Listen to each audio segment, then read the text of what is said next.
Hi there. Hey, How are you? good. How are you? I'm good. Let me know if my camera is being strange because for some reason, it freezes when people are recording, and I don't actually know whether or not it's freezing or if it's just showing that on my screen. Will do. I'll let you know. By the way, I love the aesthetic of the room you're in. It looks very peaceful and nice. Yeah. Well, thank you. It's really nice to work here. I'm not one of those composers that likes to work in like a dark dungeon. Um, Hmm. I need light and inspiration in my life. So, um, yeah. But thank you. That's very nice of you to say. Yeah, I prefer to work that way too. That's why I'm always fighting to get a practice room with a window. Mhm. I went to school at Northwestern, and it's like out on a lakeville. So I used to always try to get the rooms that are on the, let's see, it would be the east side of the building because they were just faced out over the lake the entire time. So I could just get lost playing piano and trumpet, looking at a lake the entire time. So That is so cool. Mm. At UNL, we're just in downtown, so it's not as cool to see that, but it's really nice to just overlook the sky view because our practice room is on the third floor. Oh So wow. we get to look out over the city. Yeah, yeah. Well, that's any inspiration is inspiration. Exactly. All right. Are you ready to get started? Yeah, sure. Absolutely. Or started with the formal part of the interview. So, welcome to CwC. I'm really excited to have you on the show so that we can talk about your personal journey and your work on Wish Dragon. For members of our audience who might not be familiar with your work yet, would you mind introducing yourself? Sure. My name is Philip Klein. I write music mostly for film. I've done a bit of television in my life, a couple video games, and a lot of commercials. I've been in Los Angeles probably now for about 13 years, I think. Done a lot of orchestration. I've done a lot of conducting, but composing is where my heart lies. And I grew up, let's see, in upstate New York. I went to school at Northwestern, and then just took the plunge and came to Los Angeles, and just trying to carve my way out in this world. And you know, and I got Wish Dragon, which was great. So Awesome. um, yeah. I'm sure one of our practicing procrastinators out there who's listening to this podcast right now is wondering, when's the last time you touched your trumpet? Let's see. I have to think about it if that's any indication. I played it for a friend's score for a Disney thing, Ooh, probably 3 weeks ago. But as far as practice, oh geez. Usually I get called to play like a Christmas service, and for about a month before then, I'll really kind of beat myself up to try to get in shape again. So I can kind of cheat my way through things, but I did actually play a bit of it on Wish Dragon for one of the bad guys. There's this little sound that really? I used, so they sit at the ready still. I just me getting around to actually using them is a whole nother story. So um, yeah. But then in November, you got to get your embouchure back into shape. Yeah, yeah, it's very loose lips until then, though. I just it's definitely a wake up call when I can only play for like 15 minutes. I'm exhausted, so it takes a while before I can play, Handel again and start playing piccolo trumpet solos again. So, Oh um, gosh, I bet. yeah, I'm a clarinetist, and last year I was sick with mono for 2.5 months, so I couldn't okay. play. And Oh, then afterwards, I was getting back into playing, and I remember it was just like 10 minutes, and then I was like so out of breath. yeah, yeah. Everything goes away really pretty quickly. Your lung capacity, your kind of muscular structure on a brass instruments, they your cheeks get really sore, and it's just like, you get done playing for 10 minutes, you're like, all right, that's enough for now. So,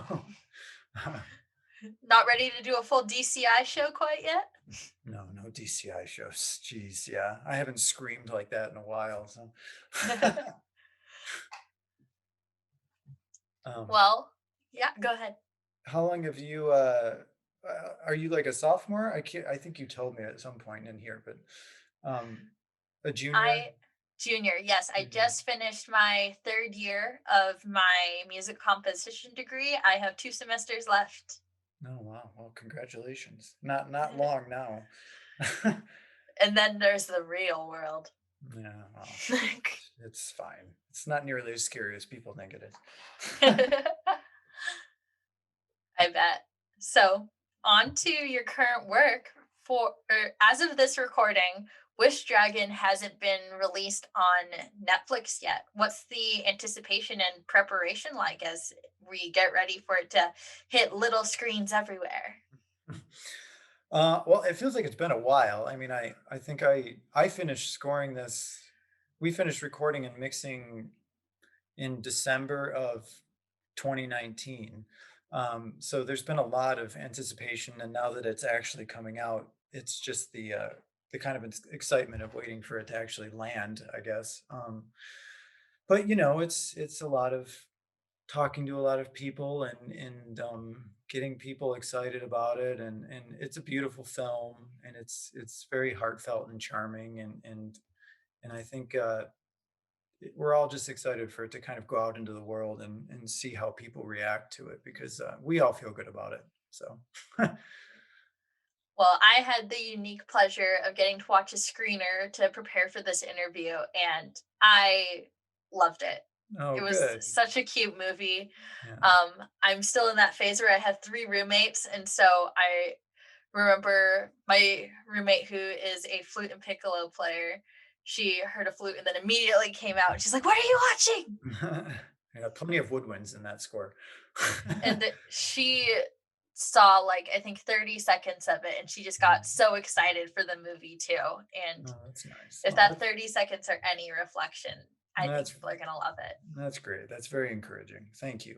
Of course. So I have got to ask, what is the research and preparation that went into composing for a score that's set in modern day Shanghai or a Shanghai like city? The credit specifically said it's a fictional place, Mhm. with influences from Chinese folklore. I think I saw something about you even like researching traditional instruments. Yeah, I mean, Chris, the director, from the onset was very, very kind of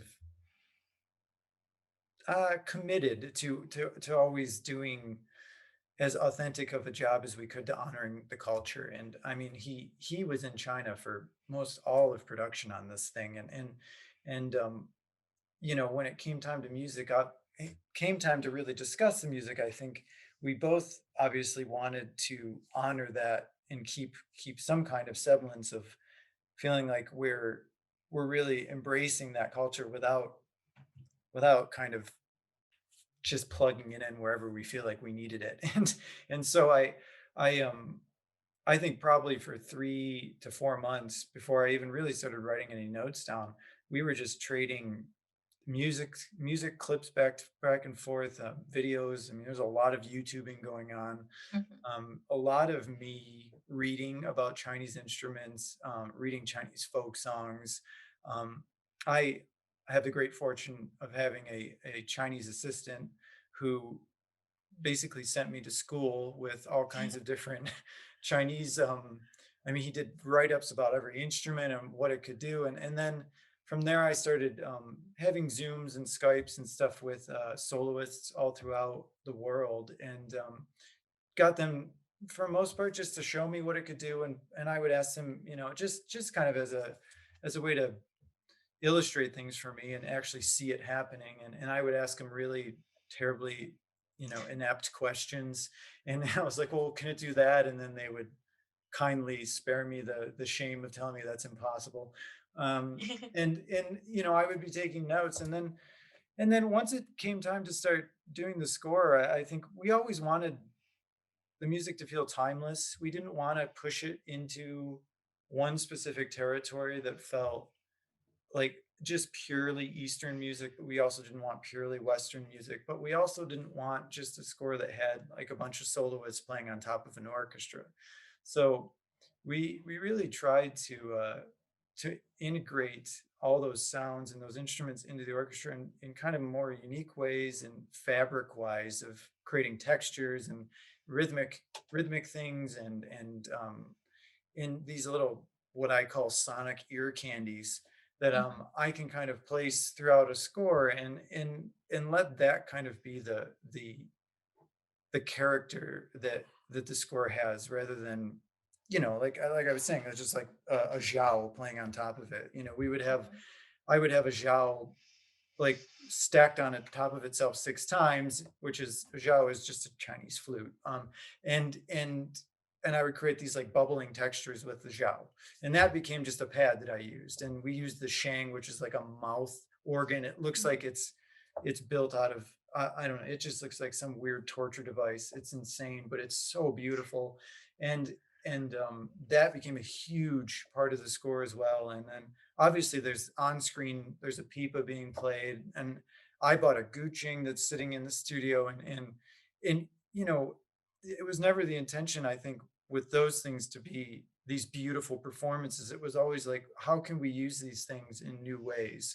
So we do have beautiful performances for certain parts of it, but a lot of it is just this fabric of sound that we created out of all these instruments, which to an audience, probably, I don't even know if you necessarily process that that's what you're hearing, but I think to us and to the score sonically, it just gave it a little more of an interesting sound and something that Chris and I necessarily hadn't heard before. So we were excited about that. So um, that was so much fun. I mean, just the research and I mean, as a composer, I think we're always looking for something to inspire us and a new sound to kind of make your ears perk up or I mean, there were so many times I would get material back from players and it just got so excited to try to like put this in someplace because it was so interesting because we just don't have those in a Western setting, so that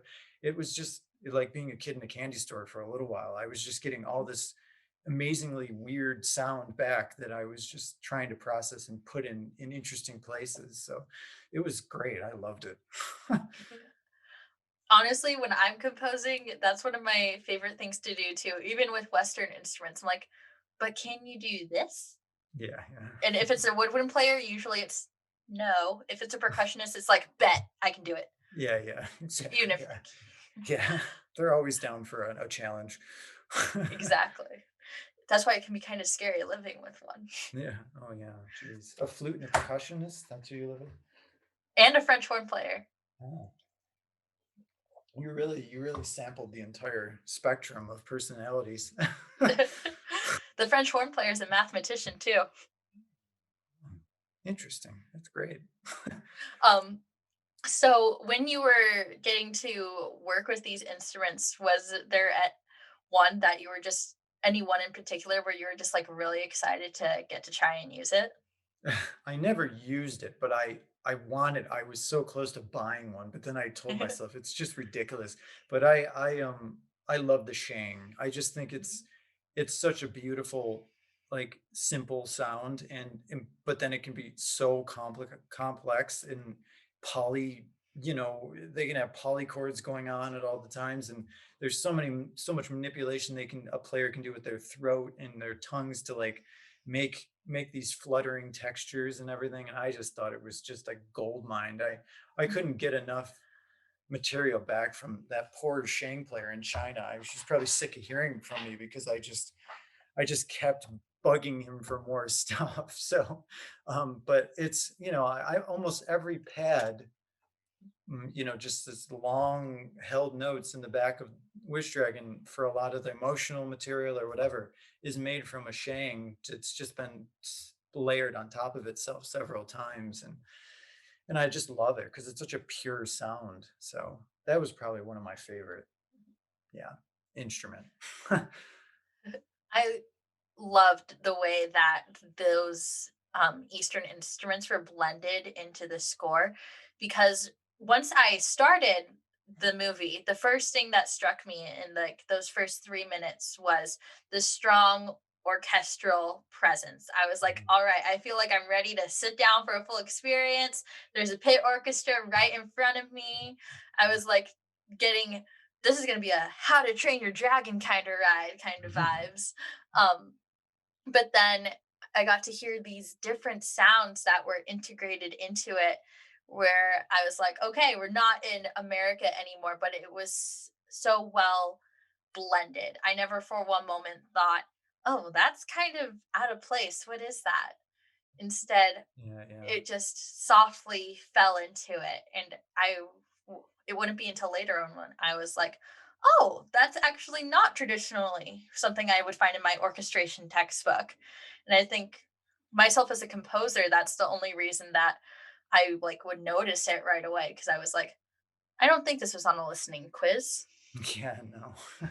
Well, I appreciate that. I mean, Chris and I worked really hard to kind of find a balance between those two worlds, and it's sometimes I would write a full cue that had the orchestra and all the layered Eastern instruments on top of it, and we would start just muting things because we're like, well, it actually sounds cooler just to have the Eastern instruments for a little more of this section, and then let the orchestra shine a little more in this section. And I mean, that was also the benefit of having an enormous amount of time to work on this score. I think we had over a year really to kind of flesh this all out. So, we had so much we had so many layers of complexity in the score with all these instruments and the different percussion instruments we used and whatnot. So I'm I'm happy to hear that you felt that way, especially as a composer, because your ear is probably attuned more than the average music listener. So I appreciate it. Um, but yeah, I mean, the other thing too that we kind of agreed early on was, I mean, so many Eastern scores, especially written by Western composers, rely on a pentatonic scale, which um, is what it sounds like, penta meaning five, and it has a very distinctly Asian sound. And I that was one of the first questions I asked Chris, was like, should we even go down that route? And he's like, no, that's not this kind of movie. The movie, well, although it's set in China and it lives in that world, it should feel timeless and it should feel universal. The story should feel universal to everyone, which I think it does. I mean, and that's what we tried to do with the music as well. But we did have fun with acknowledging where it was taking place for sure. So um, yeah. Absolutely. I especially loved that when they had Wong turn into his emperor version. Mhm. It's one of those few moments where you're like, "Oh, this is really ancient China," Yeah, yeah, and it's like, "What is this?" And yeah, he's not suddenly acting all emperor like. It's still the same guy. yeah, yeah, yeah. Yeah, and John Cho did such a nice job with his performance for Long. I mean, it's everybody has these kind of parallels between Aladdin and of course, like, the genie in Aladdin was Robin Williams, who gave one of the greatest performances in animated films and whatnot. And Chris never set out to make Aladdin 2.0 by any means. I mean, it's a very different story once you get into the film, but of course, like, there's going to be parallels between the two, and I think John did such a nice job. I mean, there's so much energy in his performance, and yeah, it's also like a credit to the animation too. I mean, they did a really great job animating Long. He's obviously adorable looking, but he's also just like, it's so windy and slinky all the time. So it was a lot of fun. That kind of was like the whole purpose of that first cue that you hear in the movie. It starts with like this figure that's like moving like, which was supposed to just feel like this. It's supposed to feel like a dragon going like this, and I think it's just yeah, it's just really quality filmmaking from Chris and all the actors and actresses, and everybody really did such a nice job with that character. So um, yeah. A great team. Yeah. I'm the lucky one. I come in at the end and just kind of sprinkle on some frosting and call it a day. So That's how it is with this movie. You never know. You might end up with a job like Joker sometime in the future where they're like, we want all the music ahead of time. yeah, no, I know it definitely happens. I've been on other films where I mean I'm doing one right now where I got involved very early it's a much different experience, and you kind of like Mhm. evolve with the film, and it's wild, but yeah, Joker was a whole different animal musically, obviously. So, and she did an amazing job considering how they went through the scoring process for that film. So. I am lucky enough to be working on an indie film right now where they brought me in shortly after they had finished the really rough cut. And it's been fun to evolve as they change little bits and pieces of the film. So I know what you mean. Yeah, it's interesting, I mean, I think it can be really helpful to be involved that early because the director doesn't get super influenced by other music or get too attached to maybe other music, which is sometimes a problem that happens with temp scores and stuff like Mhm. that. And I think that as a composer, if you can get in there and kind of you yourself react creatively to what's going on and get some good ideas, then the film really takes on a whole new meaning. And I think it's really great for a director too, because it's just something that doesn't always happen. We often are an afterthought, unfortunately, Mhm. and I mean, it's no one's fault. I think it's just that the way production schedules work and everything, you get to post production and you're kind of like, okay, now I can think about music. But leading up to that, sometimes it's like, I just, music is not what I need to be thinking about right now. So it's nice when you're given that opportunity, and that's great for you. What kind of a film is it? um, it is a short 10-minute coming of age kind of film. Can't Mhm. give too much information since this will be published before post production is finished. It's great experience. I did a lot of short films when I was in college, and it was such a great training ground for me. You really, you can really kind of like mess up in a very safe environment. So, yeah. We're kind of playing catch up right now because last year, with COVID, most of the student films had to just stop production Yeah. because they just couldn't film or anything. There were too many people who had to quarantine.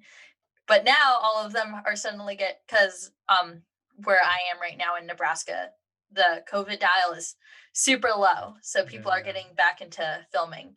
Yeah. And now there's finally demand for the composers again as Yeah. they Yeah. Yeah. finish up production.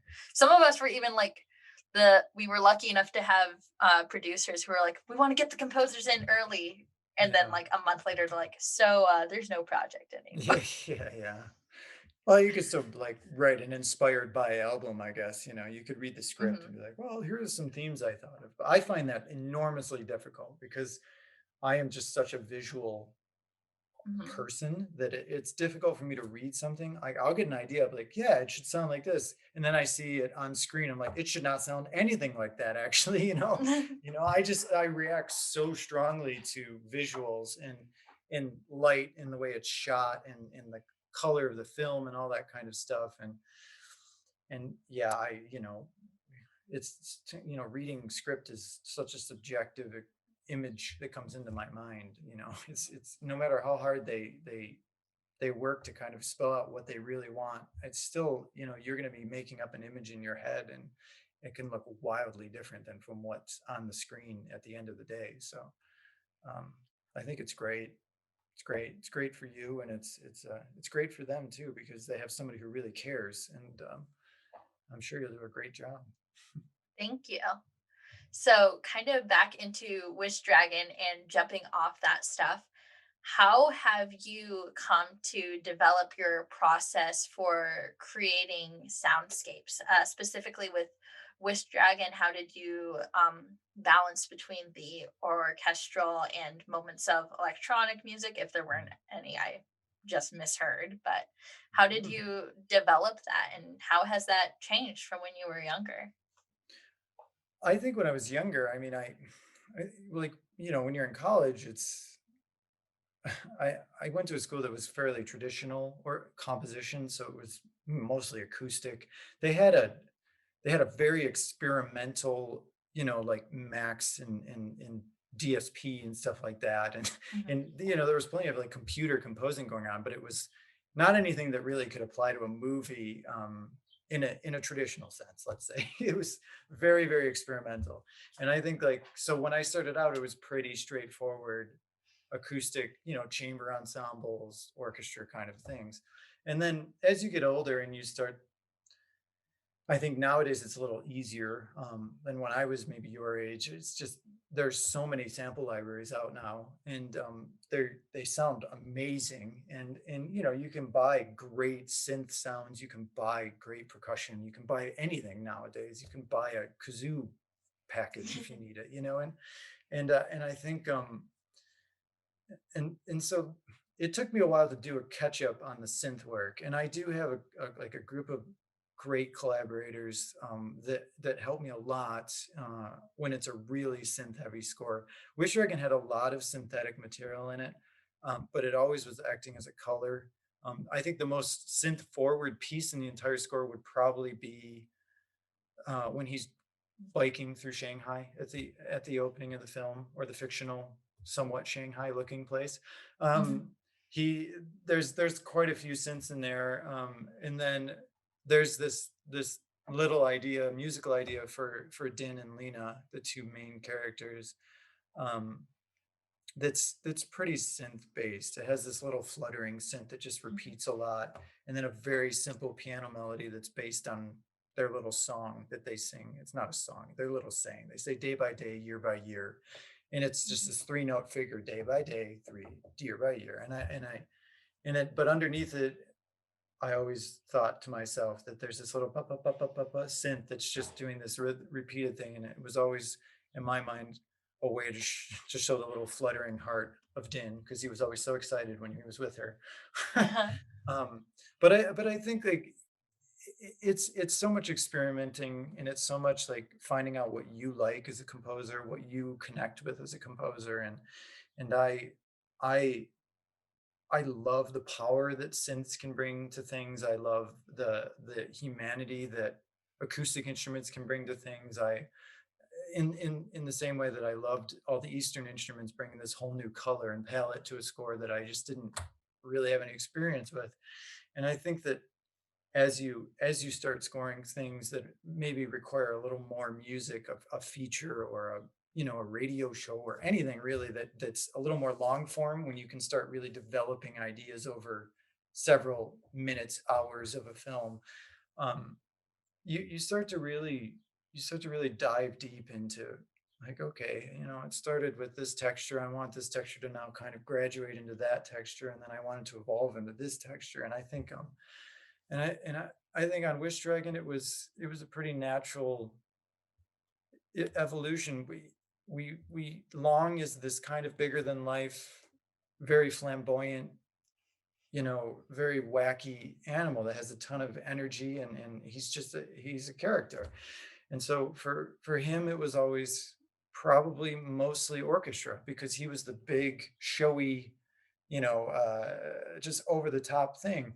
For Din, it was always much much simpler and quieter, and he has a lot of energy. So even though it was simpler and quieter, but there might be a lot of like complex rhythmic things, and a little more bouncy synths happening, because he has all this energy that you're trying to kind of contain. But at the heart of Din is just a lover. I mean, he's just this kid that just wants to be with his friend again, and he's kind of like hopelessly, I don't want to say hopelessly romantic, but hopelessly optimistic, and just idealistic and all this kind of stuff.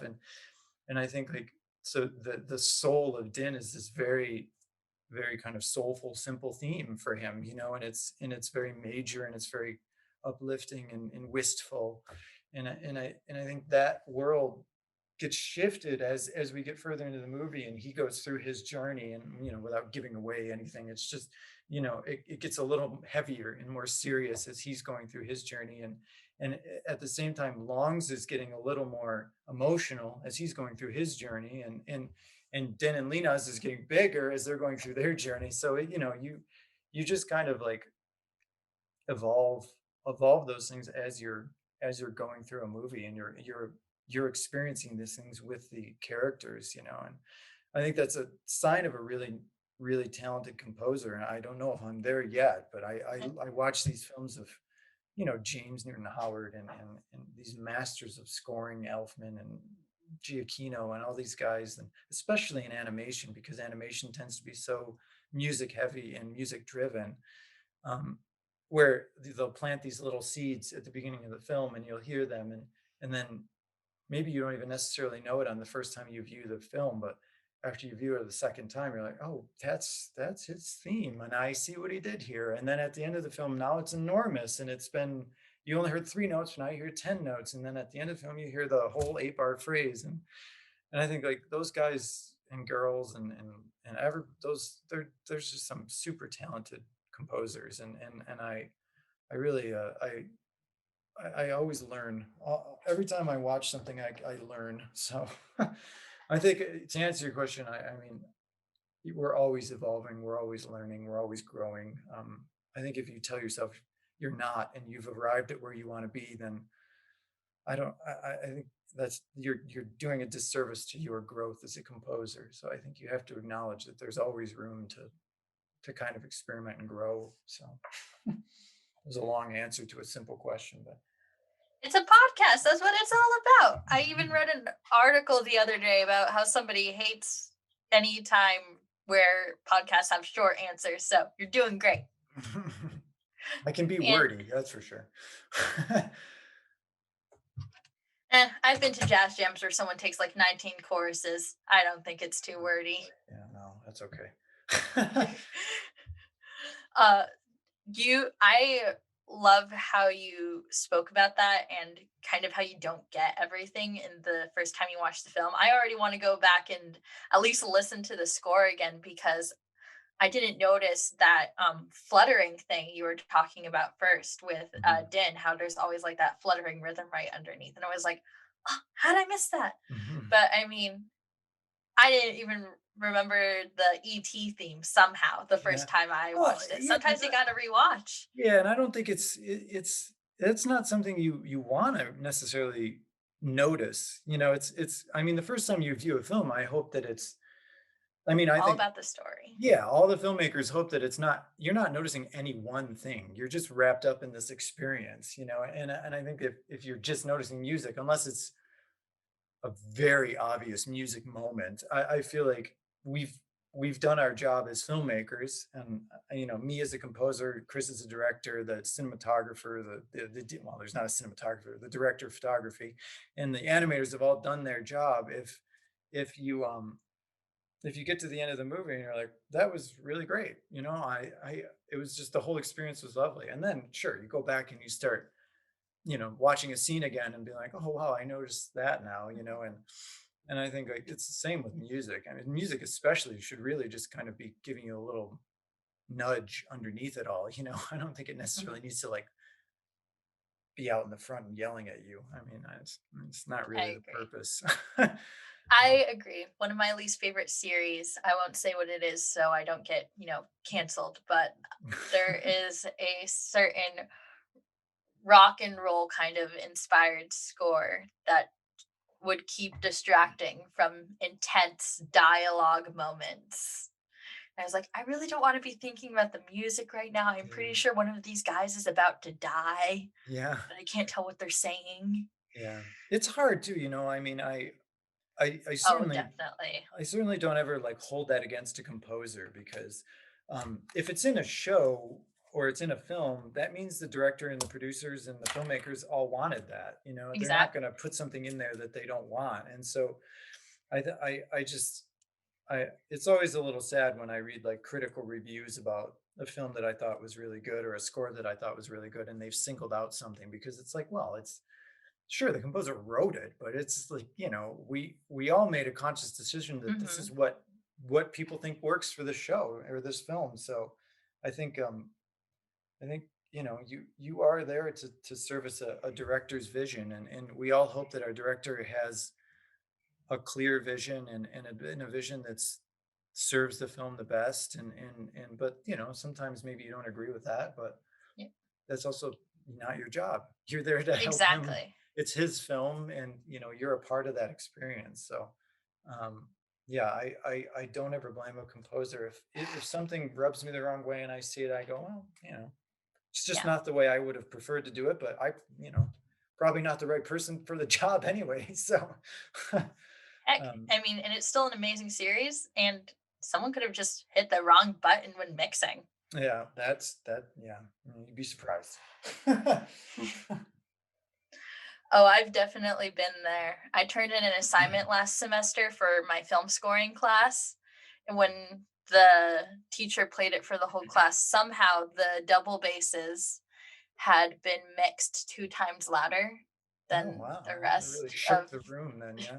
Yeah, they were just holding a drone too. So instead of like this nice orchestral cue that I had intended to turn in, it's just bah.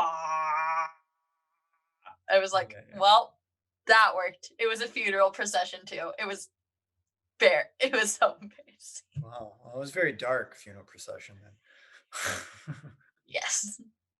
Um, so back to Wish Dragon and less about my embarrassing failure of mixing. I can So tell this you a good embarrassing story though before we go to Voice Dragon, just to make you feel a little sure. better. I've done quite a fair amount of orchestrating in my life, and one job I worked on was Sims 2, the music for Sims 2, and we were at Fox. It was Steve Jablonsky, wrote the score, Mhm. very talented composer, um, you know, huge composer, lovely man. He's such a joy to work with.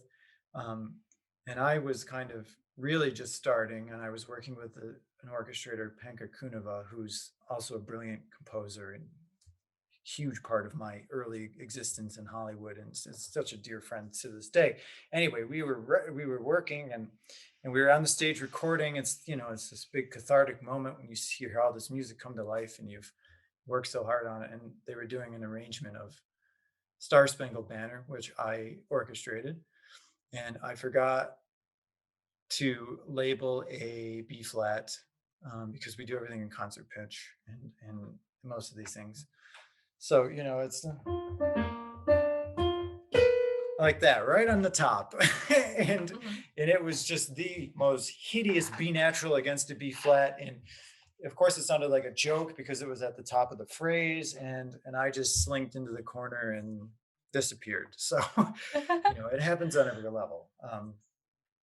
That's what we're human, and we're musicians, and we learn, and we hopefully do it right the next time, but but yes, life is full of mistakes. That's how you grow. So you'll probably mix something incorrectly again in your life, but it's fine.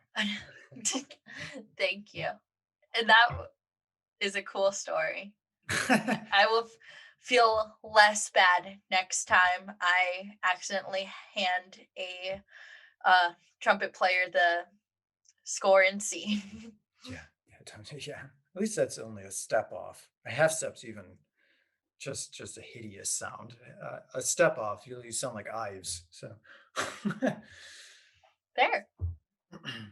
I mean, with the half step, you can sound like Schoenberg. yeah, that's true. That's all I was going for. Schoenberg's arrangement of the Star Spangled Banner with a little Webern sprinkled on top. There you go. Perfect. There you go. Well, something a little less what is music. This movie has a lot of really upbeat action scenes, especially after Din gets his ability to be in action scenes Yeah, without yeah, giving too much away. yeah, exactly. But the real focus of the movie, as can be told from trailers, is on friendship and love. He just wants to be with his best friend, as you were talking about. When you were going through these different cues, what were your process is for scoring it. As you mentioned, you're not one of those composers that just likes to sit in your black room and stare at it. Yeah, most of my themes come when I'm walking the dog, it's just or I'm like cooking food. It just feels like I'm more creative if I'm trying not to be creative in a way. And Mhm. yeah, it's an interesting problem to have on a film, and I think animation is maybe a bit of a unique circumstance because there's a whole nother layer that the composer needs to kind of occupy because it's not a three-dimensional environment, it's not a live action film. So you're not necessarily always seeing like the sweat on their brows, or you're not hearing birds in the distance or the trains off in the background or whatever. And music kind of plays a bigger role to kind of bring things to life in animation. And in this film, yes, I mean he does gain the ability to do such things as you were mentioning. I uh, I think that is definitely one place where we let the Chinese imagery and pageantry that we had been studying up until that point. I mean, me and Chris really kind of go to work, and there's a sequence in the middle of the film. It's so much fun. I don't ever know how much to talk about or not talk about, but it's like a parade sequence. We'll say that, Mhm. and the entire thing is just scored with Chinese percussion. And originally I had written like a proper animation action cue with the orchestra blasting away and having a good time, and those are great fun to write. And then we were watching it, and Chris says, "Yeah, I wonder what it would sound like if we just did percussion and we did all like theatrical Chinese opera percussion, like Mhm. almost as if like something you might be hearing, like out on the street with like a percussion ensemble." And I don't think I would have ever thought about that. So I owe this to Chris because he made me look great and smart. But we did it and it worked so well, and it became like one of our most like fun sequences when we look back on it of just like I had these percussion players just like go crazy, and it was just so much fun, and it brought this like whole level of pageantry without blasting somebody with an orchestra, and you weren't just hearing like big strings or brass or woodwinds. It was all just like different timbres in a percussion ensemble that was just like you know frenetic craziness, but it just worked really well with all the weirdness that was going on the screen between these things. And and I think like that ended up informing a lot of those action sequences then with Din. So in a lot of his action sequences, it's highly percussive, and I think like that one is certainly a unique one, and it's mostly just percussion. But like early on in the film, when he first gains a certain power, um, and he doesn't even know that he necessarily has it, and then he suddenly discovers he has it, and then you'll start hearing all these things come in the orchestra, and also then the percussion starts to come up, and that really sets off like a whole journey in Din's music, because it starts to get much more percussive and kind of frenetic as he's getting more frantic in the film. And there's a couple really cute sequences with him that were all percussion and stuff, but yeah, and I it's tricky because at the end of the day, at the end of the film, it is a very emotional experience, and I think what that journey in the music had to do was not give away too much early on in the film, so that when we got to the end of the film, it was this big catharsis, and so in a way, all that percussion and action material actually helped because it gave us this kind of other world to live in, so that when we did get to the end and the orchestra finally exploded and really became more center stage, in your face with all the emotional stuff, it felt very earned. And we worked really hard to kind of pace the score so that it did that. But yeah, that's it. That's really cool, especially with the sequence that is during a parade. I might have just imagined this because of how strong the percussion was, but I thought it was like actually a part of like, oh, there are drums in the parade. I was like, do I see drums? I had to You like try and did, think back if yes. I saw them. But like I thought that was so cool. I just assumed it was part of the scenery of the scene. Like, I Yeah. never would have guessed that wasn't the original setting. So that's really freaking awesome. Yeah, it's cool. Yeah, you do see drummers on screen, and at first, like I said, it was an orchestra thing, and you would hear these drums in the background, and then I was like, he's like, let's just ditch the orchestra, and I did like a whole rewrite of just percussion and made it like really kind of nuts. And he and the producer Aaron Warner came over, and they watched it, and they were both just laughing at the end of it, and I was like, well, I think we did our job, because that was the whole point of that sequence. Is, I mean, there's danger, certainly there's danger in the sequence, but it's ultimately just like very entertaining. It never really feels too serious, that particular sequence, unlike the end of the film, where the action had to be much darker because there is a sense that this could go really wrong. So again, the orchestra kind of gives you that emotional nudge. So yeah. That's really cool. It reminds me of just like, well, any like live concert ensemble or marching band or DCI or whatever. Like, everyone loves a good drum break, Yeah, that's true. Yeah, they do. Everybody gets pumped up for drums. especially the drummers. Yeah, yeah, of course.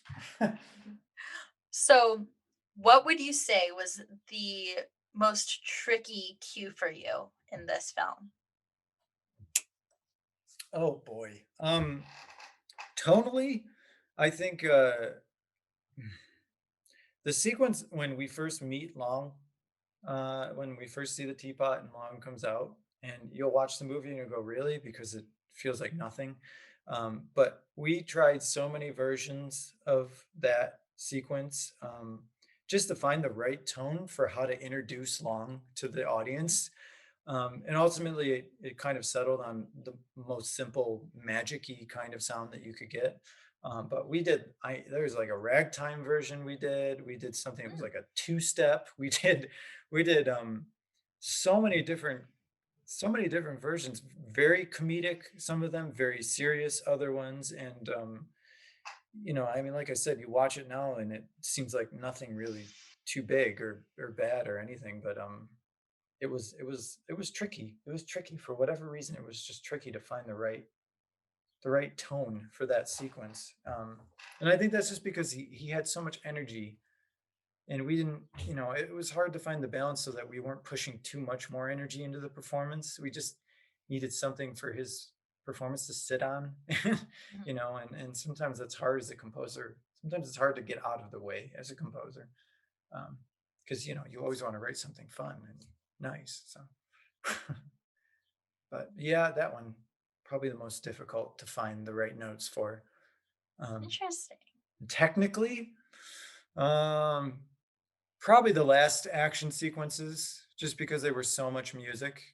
It's just Mhm, it's a there's a stretch in the film from like the three quarters mark to the end. It's basically just 15 minutes of nonstop music. And I think like that's always hard when you have that much music to pace it and not make it mhm. feel like, wow, please somebody mute the music. Um, so so far I haven't gotten any complaints about it, so I think we did okay. So Nice. I personally felt like it developed pretty naturally, but I don't know. I've been to several like five movement orchestras. What do I yeah, yeah, know? yeah. On the other side of the coin, or maybe the same, sometimes people think the most difficult stuff is the most fun. What Mhm. was a cue that you just really loved to score?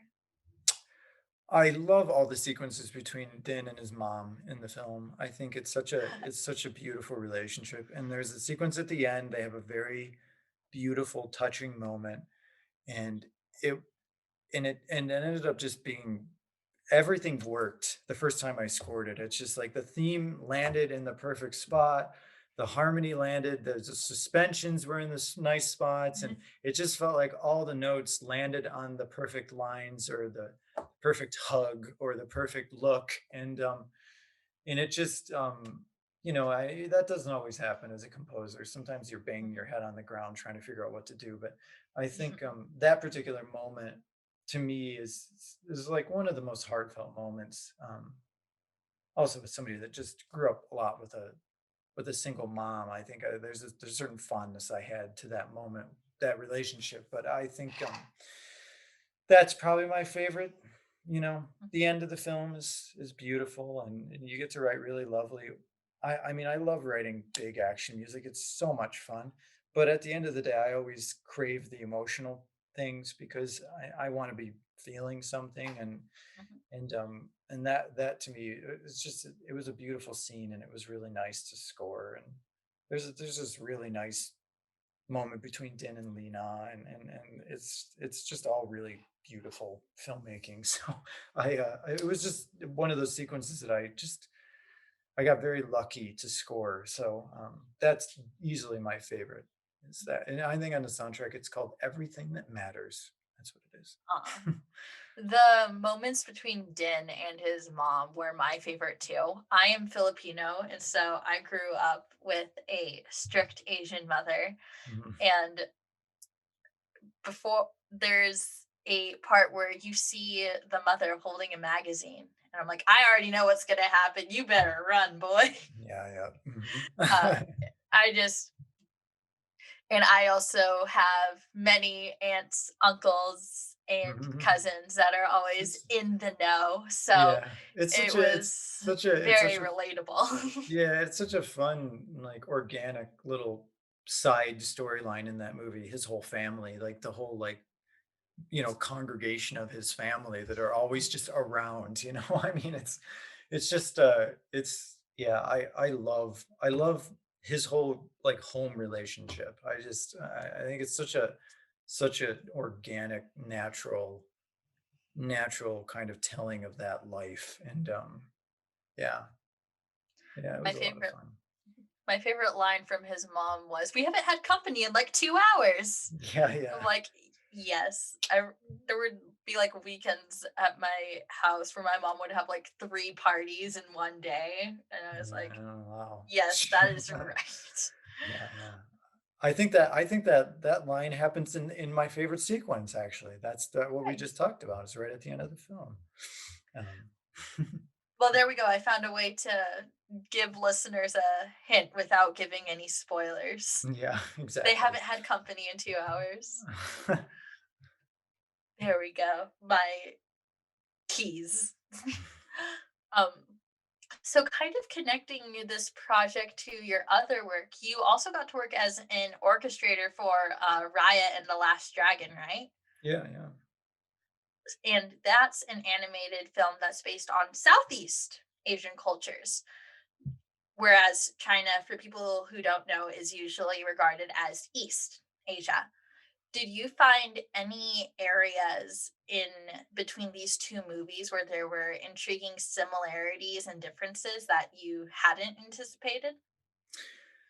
Well, I mean, first thing, I mean, as an orchestrator, I'm not maybe I mean, I'm not involved in the kind of like creative decisions about the score in the sense of, I mean, that is James Newton Howard's music. And, he has the director meetings and he makes all the brilliant decisions that he does.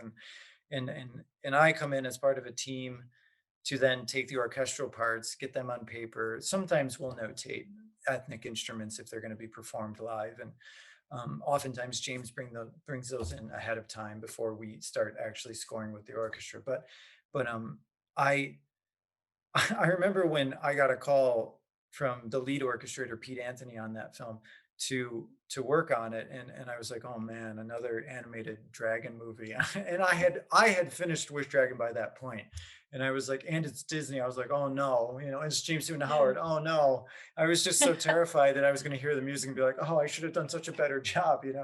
Um, but it's a very different movie. It's a very different score. It's an entirely different experience. James did a lot of really amazing Mongolian and interesting Southeast Asian textures, that certainly in Wish Dragon would have never worked, nor would have Wish Dragons worked in this movie. So I think for me it was a very left brain, right brain kind of experience. I loved Wish Dragon, and I loved what I got to do on Wish Dragon.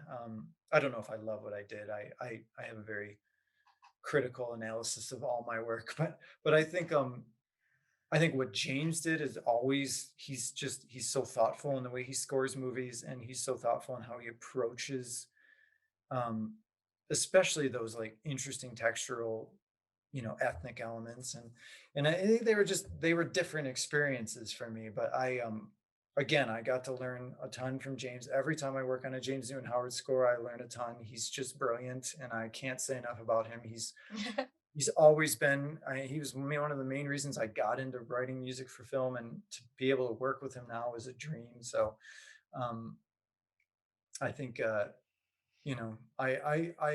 wasn't I I think, when we finished Raya and the Last Dragon, I wasn't feeling too bad about myself, so that's a good thing.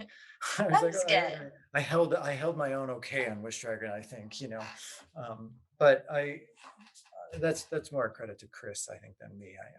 I had really great direction, so I mean, full disclosure, I haven't seen Raya and the Last Dragon yet because I'm too cheap to pay for Premiere Access. that's But okay.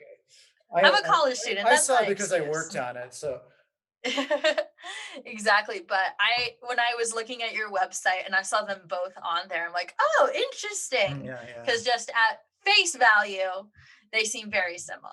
They do, yeah, and, yeah, I've seen some people, like, having seen the trailer for Wish Dragon, they go, "It's Raya and the Last Dragon meets Aladdin," and I was like, "Man, it's not," but, It's yeah, really it's, not. but, that's for them to find out. I mean, when you all you have is the trailer, I mean, I can't blame people for trying to draw conclusions. You have limited Yeah, yeah, yeah. information, but you want to make some kind of connection. So Yeah, yeah, yeah. I don't blame them. Yeah, yeah. More onto Wish Dragon. I noticed in the credits that you got to work as an orchestral conductor for the score as well. Is that correct? Yeah, yeah. And and you got to record with the New Zealand Symphony Orchestra. Is that right? Yeah, yeah. That's So, really yeah, cool. I do, I do a lot of conducting, film conducting, I should say. It's a very different world than concert conducting.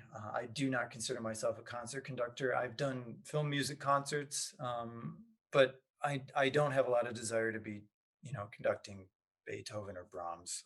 I love the music and I listen to it daily, but that is an entirely different experience than a film conductor. Um, I I love conducting my own music, just as much as I love orchestrating my own music. I think there is a certain level of connection I have with an orchestra that I really enjoy as part of the process of recording. I think it gives me kind of it feels nice to be out on the stage, like really putting in the work, I think, with them, and molding the performance into what I'd like, and asking, the concertmaster, how can we make this better? Or, I see the bowing is a little weird on this. Can we fix it somehow? And I think I love that part of the process. It's not for the faint of heart. I think a lot of composers think that they just should do it because, it's their music and they want to do it.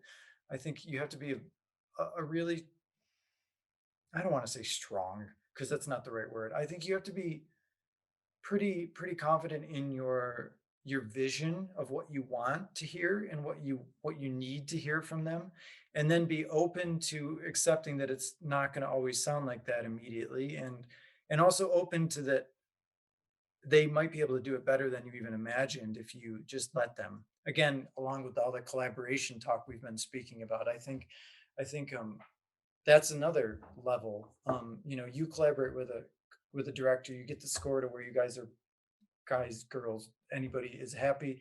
And then you move to work with an orchestra, and then in front of an orchestra or whoever your group is, if it's four soloists, if it's a single violin player, if it's a 120-piece orchestra, you you then say, okay, now let's us go into this together, and try to make something even better than I imagined. And it's it can be such a beautiful process. And I think that on Wish Dragon, I was so lucky. I mean, the New Zealand Symphony Orchestra is amazing. They've recorded, the Lord of the Rings scores and the Hobbit scores, and Mortal Engines and all these brilliant things. And aside from being one of the best orchestras in the world, and they're very kind on some, sometimes that's a hard thing when you're a young composer. They don't always take you seriously, but I I never felt anything but engagement from them, and it was a blast. I had some of my team over there that were helping me in the booth. They would listen and say, because you don't always hear everything. Things are going very fast when you're conducting, and I generally listen for balances at first, and then from there I listen for tuning, and then I start to kind of mold it and say I need more here, less that. Let's try it a little more. You get a better performance here, and then I'll check with my guys in the booth and whoever's there, and ask them how they feel, and then if we're good, we move on. But I do love being out in the room with an orchestra. I don't feel the same way about a choir. I love choirs. I could listen to choral music for the rest of my life if somebody told me that's the only thing I could listen to and I'd be happy. But I think that there is a certain level of specificity that Mhm. needs to happen as a conductor that I don't have as a choral conductor. And choral conductors are often master singers themselves and are very good at articulating exactly what to do with vowels and syllables and all this diction stuff that I just would never be able to get out of my mouth quick enough, and or nor that I really even have the knowledge to say. I know what I want it to sound like, and I know when it's right, but it's much easier for me to interface with a choral conductor than me pretend to be a choral conductor. So I do let that go. Um, I usually am out on the stage next to the conductor, and we'll spend a few minutes on a cue, getting it to where I need it, and then I'll run into the booth and make sure it all sounds good, and then we can move on. But yeah, I mean, on Wish Dragon, I was in Utah with Jane Feldstead, and she's brilliant. She's contracted several choirs for scores of mine, and um, she's a master at what she does. So I was happy to hand the baton to her and let her do her magic. So and they sing beautifully, choral elements tend to be pretty strong on a lot of my scores. So this was it's the same case. I mean, obviously, we're dealing with like otherworldly things, so why not have a choir? So, but yeah, she did a great job. I mean, they were great as they always are. Yeah, I have a few friends who are out in Utah, and um, I when I was talking with them about Wish Dragon, because I mean we're all music nerds, they were saying, "Hey, one of our people down here got to conduct a choir for that." No, So really? Yeah, it's yeah, really cool. I'm from yeah, Idaho, so I have lots of friends out and about in the Pacific Northwest. yeah, yeah, yeah. Idaho and Utah are connected in multiple ways. So, um, That's right. yeah. So,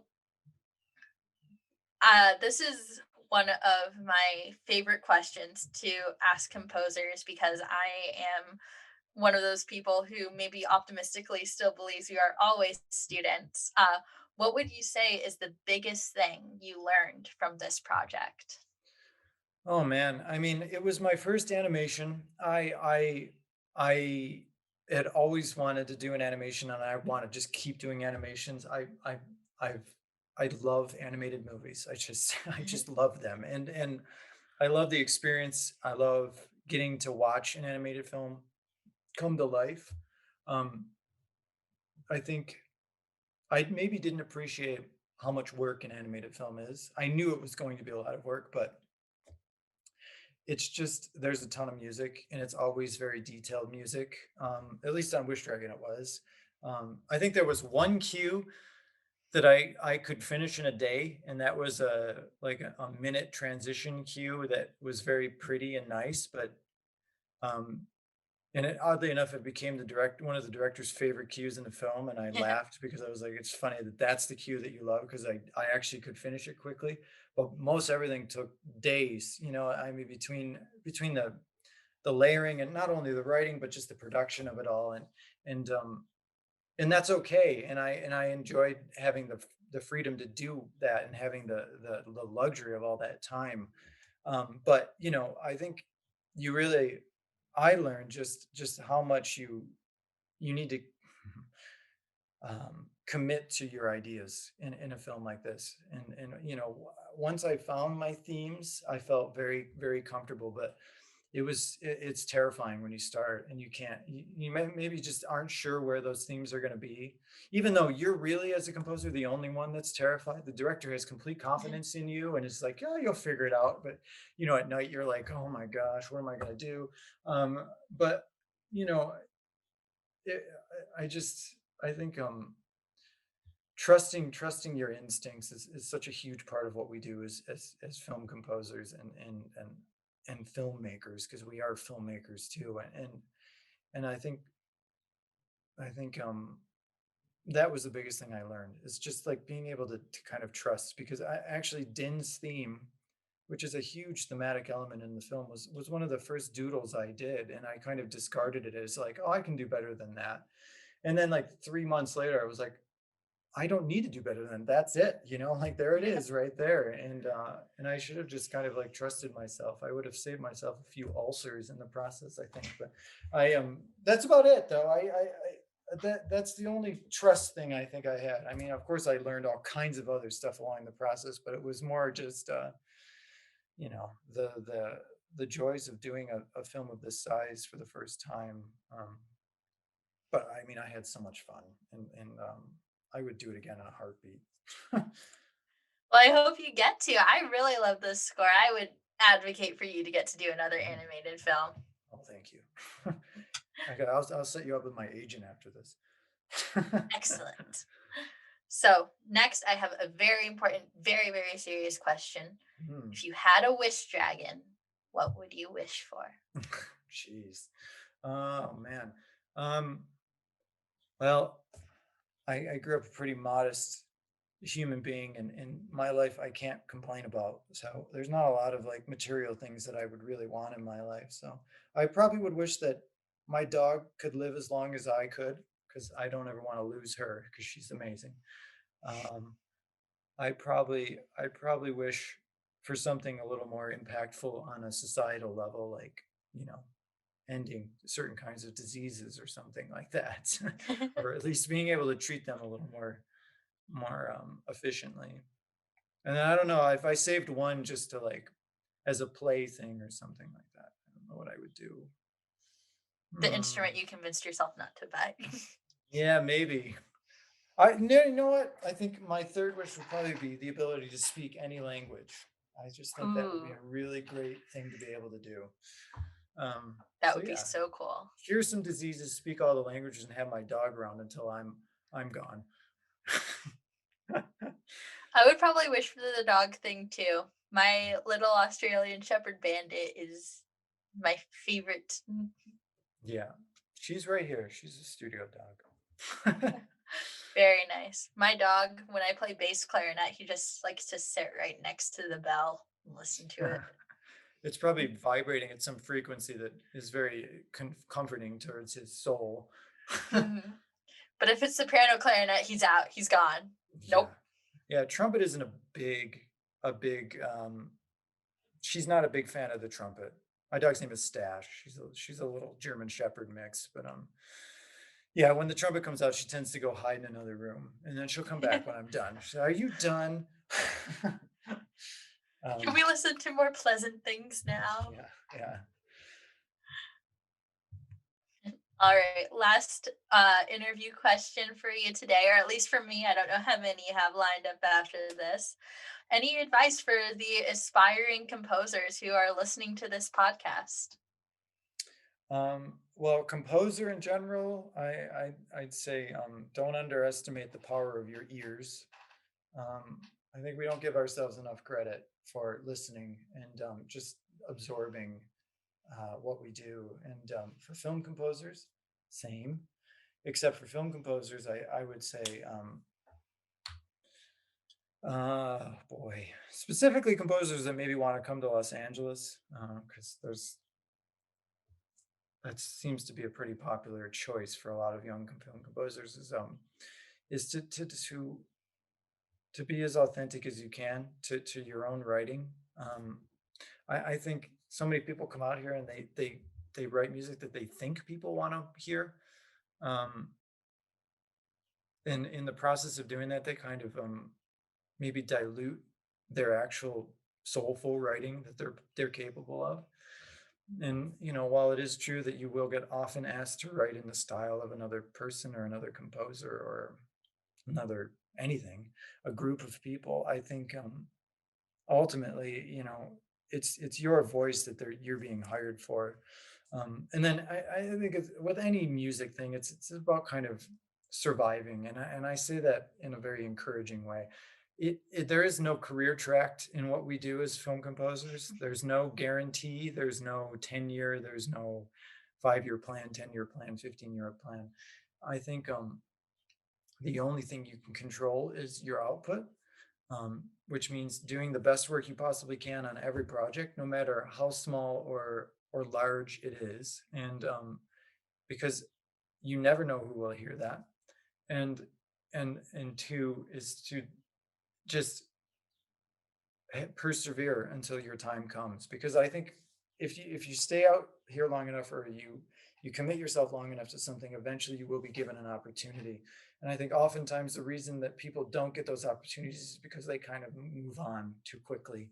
um, I mean, I'm not saying live on $100 a month for 15 years of your life. I'm saying you know get get a job. I mean, you need a job, you need money, but then kind of be true to that other part of your life, and allow yourself to fail, allow yourself to succeed, and then at some point in your life. I mean, it took 10 years for me to get a studio feature film.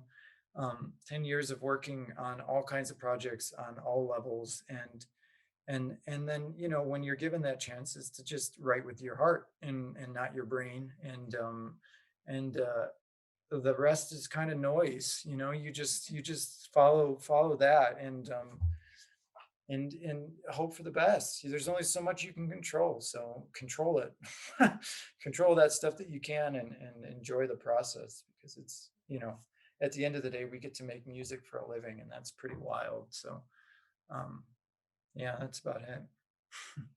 Well, thank you so much for coming on the show. It was really fun to get to chat with you. I I know you're critical. I'm super critical of myself at 24 hours, 8 days a week, but I honestly got to say I love the score. The movie's Uh, awesome. And Thank you so thank you much. again for coming on the show. It was awesome to talk to you. Yeah, my pleasure. It's really nice to speak to you, and good luck with your career too. If you ever need any advice, just let me know. I'm here. Always happy to offer anything. Thank you. All right. Well, have a great rest of your weekend. You Thank too. you. Thanks. Bye bye. Bye. Hi, guys. Thank you so much for joining me today for this interview with Philip Klein about his work on Wish Dragon. Be sure to head over to Netflix and tune in, and I will see you next Tuesday for a podcast about the score for The Secret of Whales on National Geographic on Disney Plus. Have a great rest of your weekend, guys. Bye. Don't forget to follow this podcast on Spotify, follow my Facebook page, and subscribe on YouTube, and share this with your friends to help support the show and so that you can be informed when new episodes come out.